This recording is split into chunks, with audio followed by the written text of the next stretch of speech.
Candyman 2021.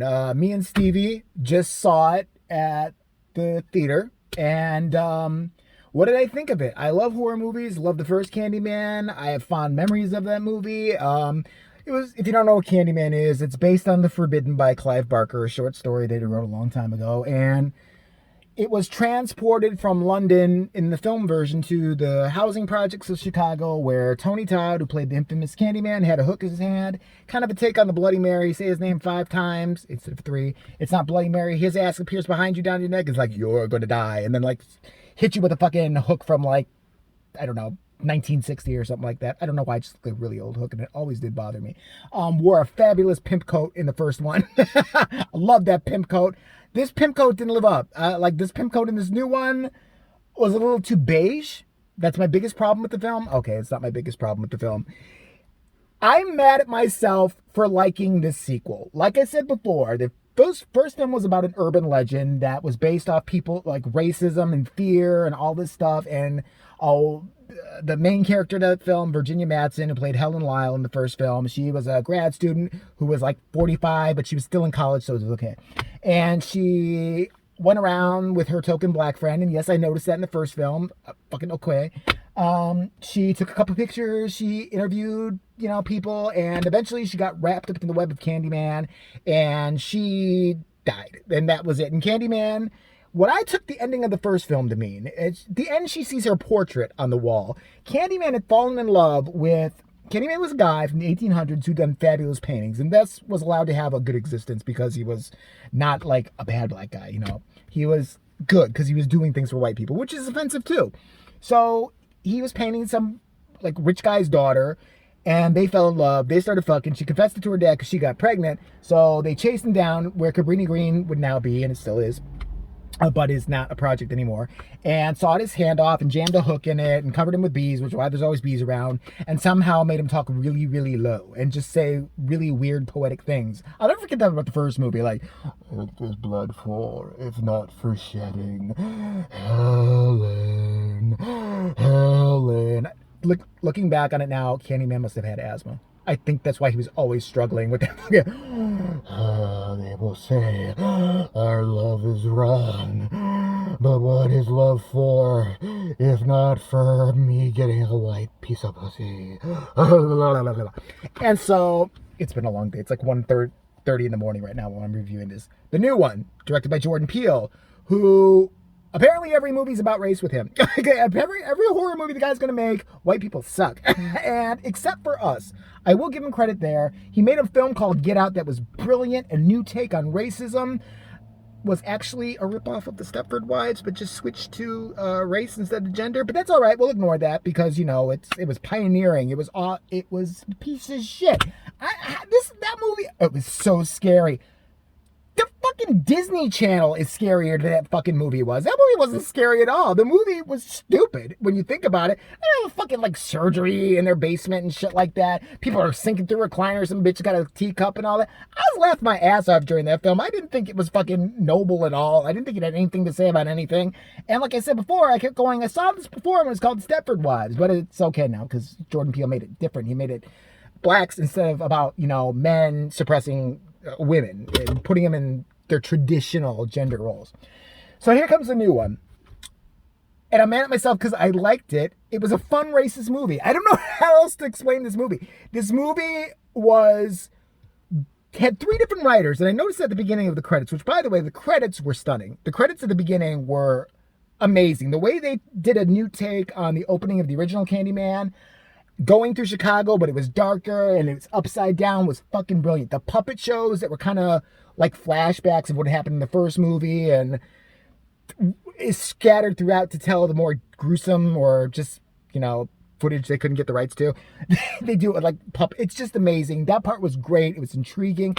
The acting, for the most part, was good. The problem was, to me, that I saw 3 credits for writers on this film at the beginning. Jordan Peele, I think the woman who directed it is Nia DaCosta, and someone who really hates white people. But I don't know who the other person was. And that's what showed throughout the film. One of the people that made this film loved horror and had a really good new take on Candyman. Now, while I wasn't so sure about how they kind of just dismissed Tony Todd as the Candyman, who always was and was the only one and made it. Spoiler alert, there's several different Candymans. It's trust me, I'm not explaining it right. It's not a big spoiler at all. It's even kind of in the trailer, you notice this. But it's something different, but I grew to like it during the film. It was gory. There were parts in it that were really disturbing. There was a scene where, I'm not going to ruin it, but at a church toward the end, that was shocking to me. That was very disturbing and a new take, and I was like, bravo, brilliant. But then we had to be reminded, even in the last 5 minutes, if they had ended it there, I could have said, all right, racist towards white people, obviously. And I'll tell you why in a second. But brilliant movie.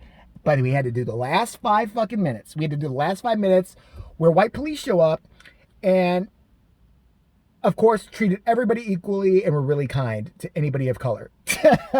It's Jordan Peele's movie. Of course they weren't. Of course they weren't. They were all, of course, white. There wasn't one black officer. That was kind of strange. There wasn't one Asian officer. There wasn't one Hispanic officer. I live in Chicago where it was shot. I see lots of different kinds of police officers. Can't remember the last time I saw a cavalcade of only white cops. And only white male cops. No females. Interesting. Anyway, every white character was either covertly stereotypical racist or stereotypically overtly racist, like beat you over the head with it. This movie made it completely about race. Everything you saw in this movie, even in the background, was about how bad white people were towards African Americans. And I'm not saying it was never correct. I'm not saying it still isn't correct in some instances. But I ask anybody of color who sees this film, when you see this film, I want you to review it and think of the roles reversed. I want you to think, if you had seen this film and it was predominantly white characters that was all about, like, say the white people, say it was in this trailer park and it was, all the white people were fucking, getting killed by Jethro Man or something like that, whatever the fuck. And there was black characters now in this other film, and they were just the most stereotypical, and said things like, white people love stuff we make but don't love us. Again, a blanket statement that, of course, applies to all white people. I'm white, and I, of course, don't love black people. I just love rap and everything. What the fuck are you talking about? What are you talking about? Why do you have to me, it was 3 different films, like I said before. A horror film, someone was really on point. Whoever did the horror of this, excellent. Excellent, excellent. Some twists and turns, excellent. Callbacks from the original movie, actual audio and stuff like that, and stuff I don't want to ruin. And Vanessa Williams saved this movie for me. Her performance, she played a character from the original, and she's back in this film, and she's only on screen about maybe 5 minutes or 10 minutes, but she had the best acting, and I was waiting for her to say something in particular about the woman from the first film. I was waiting for her to go with the flow of what's said at the beginning of this film about how there was no Candyman, basically. It was all Helen.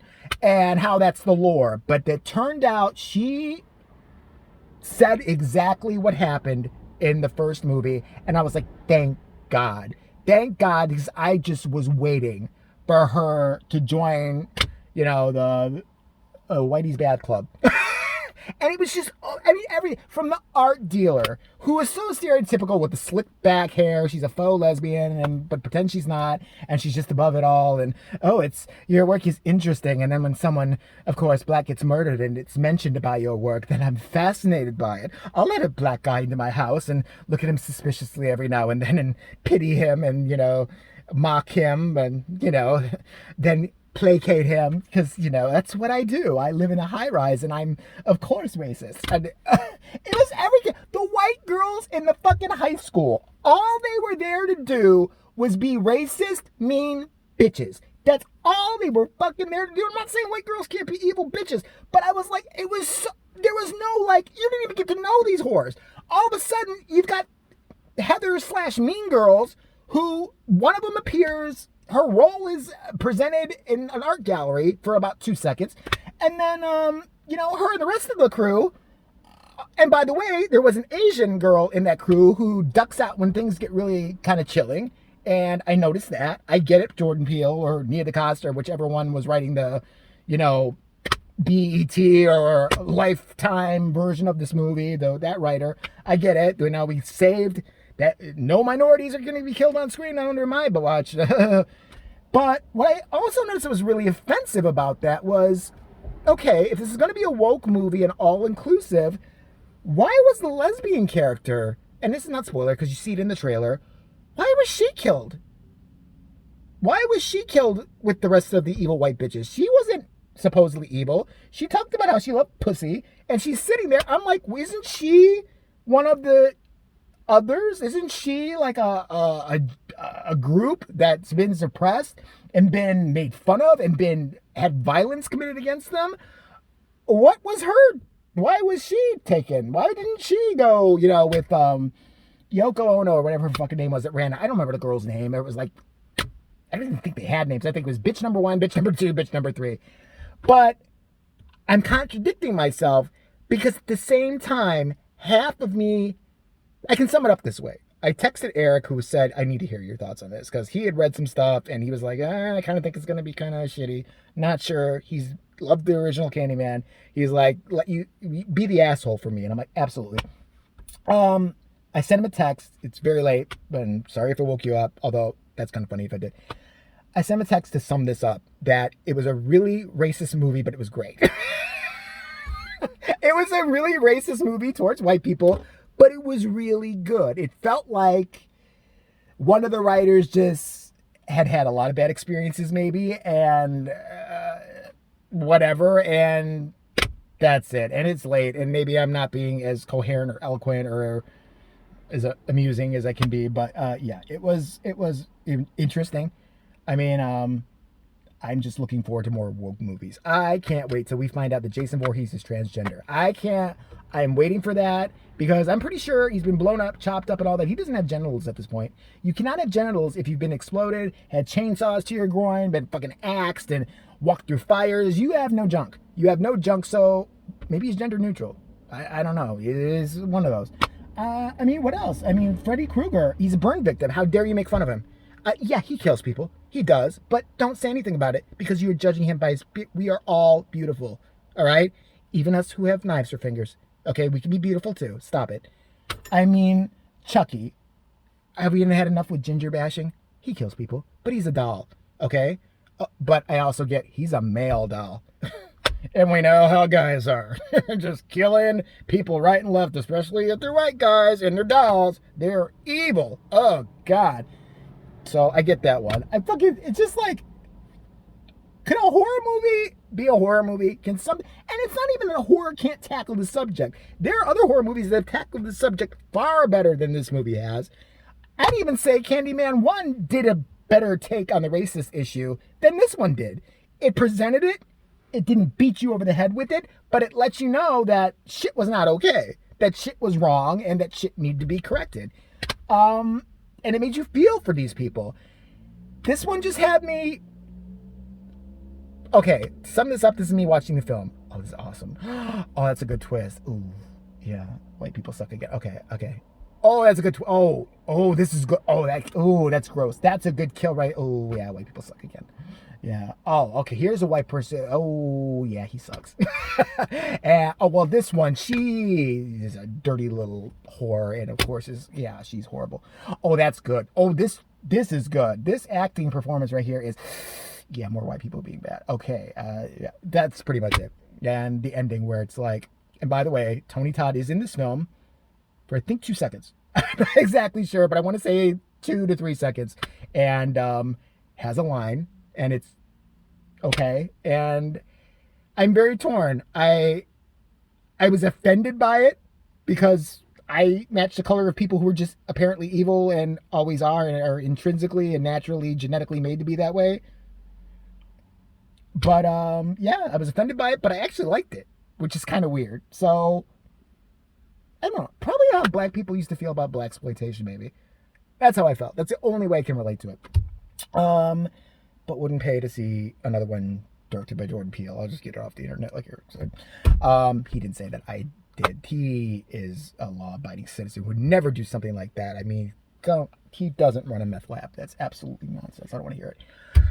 Okay, I'm done with this day. It's fucking 1,000 degrees out. Apparently, it's never gonna end. It's the end of August, but fuck this already. And yeah, Candyman was problematic, but pretty interesting.